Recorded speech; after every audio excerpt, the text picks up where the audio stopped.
अस्सलामुअलैकुम। आज हम इस वीडियो में देखेंगे हार्ट सर्कुलेटरी सिस्टम चैप्टर, हमारा चैप्टर 2 है। इसमें सबसे पहले हम ऑर्गन सिस्टम्स को देखेंगे और फिर हम सर्कुलेटरी सिस्टम हार्ट को देखेंगे। तो ऑर्गन सिस्टम्स को अगर हम बात करें तो ऑर्गन सिस्टम 2 और मोर टिश्यू टाइप से मिलकर बनता है, जो कि कोई ना कोई स्पेसिफिक फंक्शन परफॉर्म कर रहे होते हैं और डिफरेंट ऑर्गन्स को मिलकर। फॉर एग्जांपल अगर डाइजेस्टिव सिस्टम की बात करें तो उसमें डिफरेंट ऑर्गन्स आते हैं, स्टमक, माउथ, इंटेस्टाइन्स। इसी तरह से रेस्पिरेटरी में ट्रैकिया, लंग्स, माउथ, फेरेंक्स। ठीक है।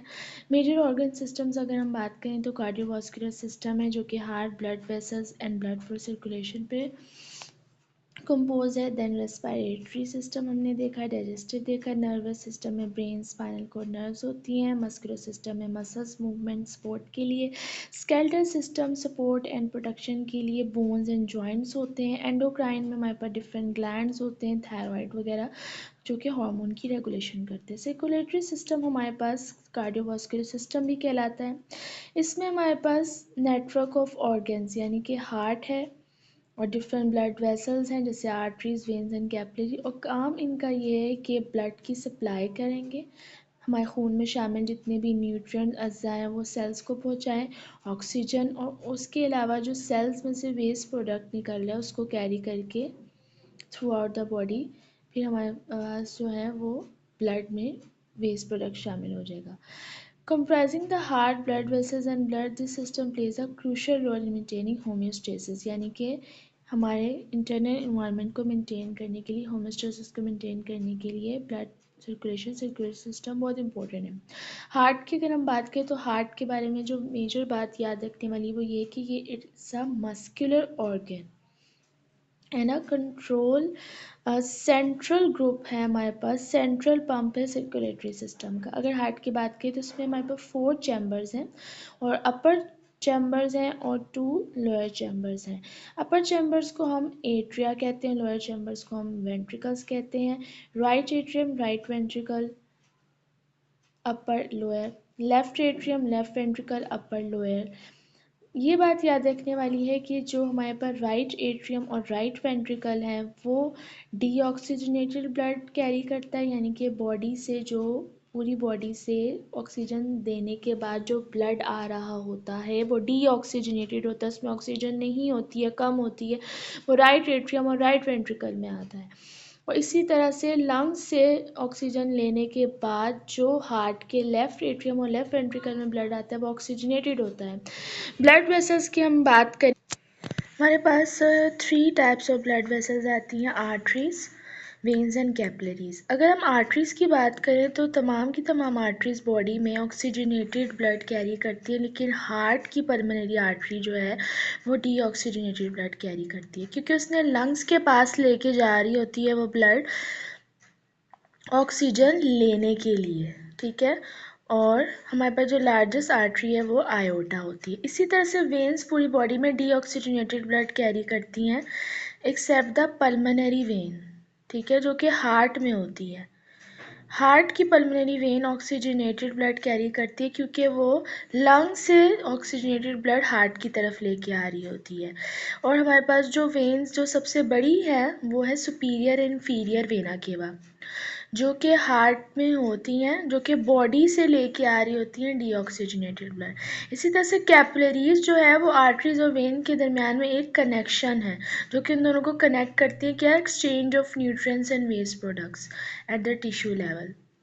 किसी भी सेल और टिश्यू लेवल पे कोई भी वेस्ट प्रोडक्ट है, कुछ भी है, वो पहले इंटरस्टिशियल फ्लूइड में रिलीज़ होता है, एक्स्ट्रा सेलुलर फ्लूइड में। उसके बाद उसको कैपिलरीज जो है वो अपने अंदर लेती हैं और फिर वेन्स में चला जाता है, जो कि वेस्ट प्रोडक्ट को कार्बन डाइऑक्साइड है। और इसी तरह से सेल्स को अगर ब्लड न्यूट्रिएंट्स चाहिए होते हैं तो वो पहले आर्टरी से कैपिलरीज में रिलीज़ होते हैं। ब्लड की अगर हम बात करें तो ब्लड में हमारे पास रेड ब्लड सेल्स होते हैं, वाइट ब्लड सेल्स होते हैं, प्लेटलेट्स होते हैं, प्लाज्मा होता है।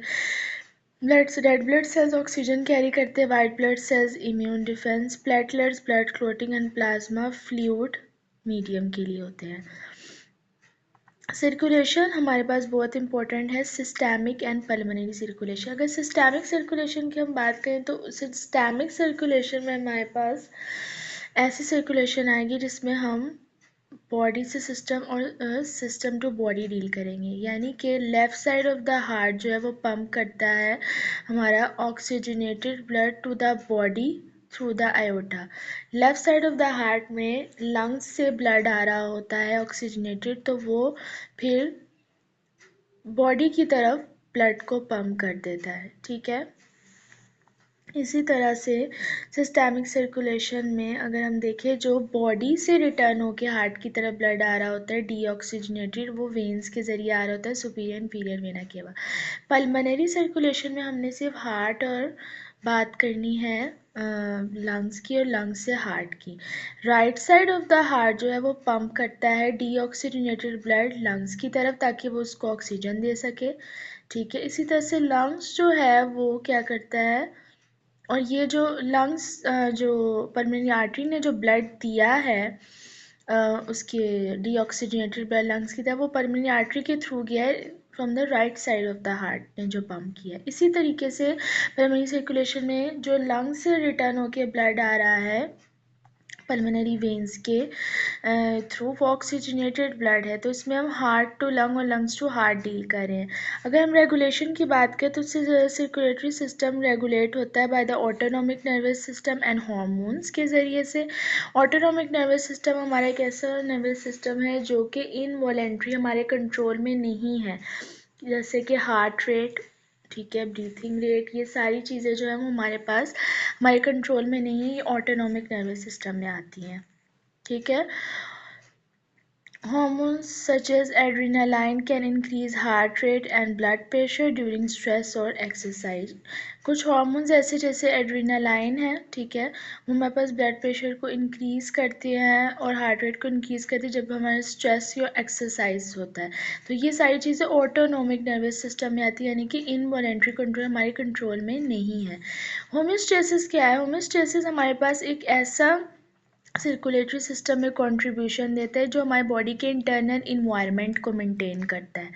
इंटरनल इन्वायरमेंट क्या है? हमारी बॉडी की पीएच मेंटेन है, फ्लूइड बैलेंस यानी कि वाटर बैलेंस मेंटेन रहे, वाटर ज़्यादा होना चाहिए कम होना चाहिए, सॉल्ट ज़्यादा होना चाहिए कम होना चाहिए, टेम्परेचर हाई है कोल्ड, इसको मेंटेन करें, ठीक है। कुछ कंडीशंस हार्ट की इस तरह की, जैसे कि एथेरोस्क्लेरोसिस, किसी आर्टरी में जो है वो क्लॉट बन गया है, ब्लड प्रेशर हाइपरटेंशन का इशू है या हार्ट फेलियर हो गया है, वो हमारे पास बहुत ज़्यादा इफ़ेक्ट करते हैं हमारे सर्कुलेटरी सिस्टम को। हार्ट के ये हमारे पास था हार्ट से रिलेटेड सिर्फ चैप्टर 2।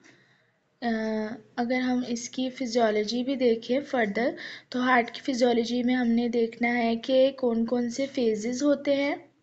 एट्रियल सिस्टोल होता है हमारे पास, वेंट्रिकुलर सिस्टोल होता है, वेंट्रिकुलर डायस्टोल होता है। सिस्टोलिक ब्लड प्रेशर क्या होता है? डायस्टोलिक। सिस्टोलिक ब्लड प्रेशर हमारे पास ऊपर वाला ब्लड प्रेशर होता है जो कि हमारे पास normal 120 millimetre gram of H G, और नीचे वाला डायस्टोलिक यानी कि तो 80 millimetre gram of H G जो होता है।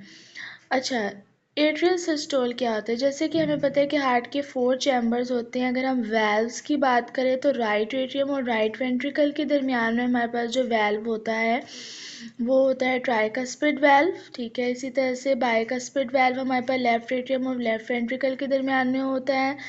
लेफ्ट वेंट्रिकल के दरमियान में जब उसने बॉडी की तरफ ब्लड फ्लो करना होता है आयोटा के थ्रू, तो आयोटिक वैल्व होता है। इसी तरह से राइट एट्रियम ने जब लंग्स को ब्लड देना होता है तो पल्मोनरी हमारे पास खुलता है। हमारे पास इसमें हमारे पास सेमिलुनर वैल्व्स हैं और हमारे पास आर्ट्रियोवेंट्रिकुलर वैल्व्स हैं। सेमिलुनर वैल्व्स कहते हैं पल्मोनरी एंड आयोटिक वैल्व्स को। इसी तरह एट्रियोवेंट्रिकुलर वैल्व्स कहते हैं ट्राइकस्पिड एंड बाइकस्पिड, यानी कि एट्रियम और वेंट्रिकुलर के दरमियान में जो वैल्व्स हैं वो ट्राइकस्पिड एंड मैट्रियल वैल्व कहलाएंगे। इसी तरह से सेमिलुनर पल्मोनरी एंड आयोटिक के दरमियान में जो है वो आयोटिक और पल्मोनरी वैल्व्स कहलाएंगे। हार्ट में हमारे पास नेचुरली जो है वो इलेक्ट्रिकल एक्टिविटी करंट जनरेट करने के लिए हमारे पास पेस मेकर्स लगे हुए हैं। एसए नोड लगा हुआ है, एट्रीवेंट्रिकुलर नोड, पनकिंजी फाइबर, ये क्या होते हैं, इलेक्ट्रिकल सिग्नल्स को सप्लाई कर रहे होते हैं। हमारे पास एक कार्डियक साइकिल में डायस्टोल एंड सिस्टोल दोनों आता है, ठीक है। अगर हम डायस्टोल और सिस्टोल की बात करें तो एट्रियल सिस्टोल और डायस्टोल में, एट्रियल सिस्टोल में हमारे पास जो है वो कार्डियक साइकिल इस तरीके से स्टार्ट होती है कि राइट एट्रियम से पहले एसए नोड एक हमारे पास इलेक्ट्रिकल एक्टिविटी जनरेट करने के लिए एक स्विच लगा हुआ है। तो एट्रियल सिस्टोल में क्या होता है कि एट्रियम ने कॉन्ट्रैक्ट करना होता है वैल्व ट्राइकस्पिड, और उस साइड पे लेफ्ट एट्रियम कॉन्ट्रैक्ट करने की वजह से माइट्रल खुलेगा, तो ब्लड अंदर गिरेगा लेफ्ट एट्रियम में और लेफ्ट वेंट्रिकल में और राइट वेंट्रिकल में, ठीक है। उसके अलावा जब हमारे पास वेंट्रिकुलर सिस्टोल के फेज आएंगे तो वेंट्रिकुलर कॉन्ट्रैक्ट करके अब उसने फीलिंग ऑफ उसकी ब्लड हो जाएगी, तो वो क्या करेगा, फीलिंग ऑफ द ब्लड के बाद रिलैक्स हो जाएगा, ठीक है। और पहले जो क्या, अब वो वाले वेल्व्स क्लोज हो गए थे, ठीक है, और सेमीलूनर वेल्व्स खुल गए थे, यानी कि आयोटिक के और पल्मोनरी वेल्व्स खुल गए थे। यहाँ से लेफ्ट एट्रियम से ब्लड जाना था और यहाँ से लेफ्ट वेंट्रिकल से ब्लड जाना था और यहाँ से राइट वेंट्रिकल से ब्लड जाना था, ठीक है। और फिर हमारे पास क्या हुआ कि जब इन दोनों का भी वेल्व्स का काम हो गया धीरे, तो ये दोनों भी वेल्व्स क्लोज हो गए, और ये वाला फेज किस में आया था, वेंट्रिकुलर डायस्टोल में। इसके अलावा हमारे पास जो है वो हमें कार्डियक आउटपुट पता होनी चाहिए कि हमारी कार्डियक आउटपुट क्या होती है, कार्डियक साइकिल क्या होती है। कार्डियक साइकिल तब कंप्लीट होती है जब एक हार्ट की पूरी सर्कुलेशन कंप्लीट होती है, उसकी कॉन्ट्रैक्शन और रिलैक्सेशन, तो हमारे पास एक कार्डियक साइकिल कंप्लीट होती है। कार्डियक आउटपुट हमें बताता है कि कितना volume of blood, amount of blood heart ने पर मिनट में इजेक्ट किया है, यानी कि जितना उसके पास आ रहा था पूरी बॉडी से रिटर्न होकर उसने उतना पंप किया है या नहीं। इसका फॉर्मूला में हमारे पास स्ट्रोक वॉल्यूम और हार्ट रेट दोनों आते हैं। हार्ट रेट में हमारे पास जो है वो हार्ट बीट आती है, यानी कि कितनी दफ़ा एक मिनट में हार्ट बीट किया है, और स्ट्रोक वॉल्यूम में हमारे पास आता है कि अमाउंट ऑफ ब्लड एक वेंट्रिकल ने पर मिनट में कितना किया है, ठीक है। इसके अलावा हमारे पास हार्ट साउंड्स आती हैं, first heart sound and second heart sound. First heart sound S1 है एंड सेकंड हार्ट साउंड जो है वो S2 है, ठीक है। फर्स्ट हार्ट साउंड जो हमारे पास होती है वो लब की आवाज़ आती है और सेकंड हार्ट साउंड डब की आवाज़ होती है। अगर फर्स्ट हार्ट साउंड की बात करें तो वो वेंट्रिकुलर हमारे पास जो है वो सिस्टोल में आ रही होती है, और दूसरी जो साउंड है वो वेंट्रिकुलर डायस्टोल में आ रही होती है। जब लब साउंड होती है, ठीक है, तो वो कब होती है, अकर्स ड्यूरिंग द क्लोजर, जब हमारे पास tricuspid and mitral valve close होते हैं तो हमारे पास लब की साउंड आती है। इसी तरीके से जब aortic and pulmonary semilunar valves close होते हैं तो हमारे पास डब की साउंड आती है, ठीक है।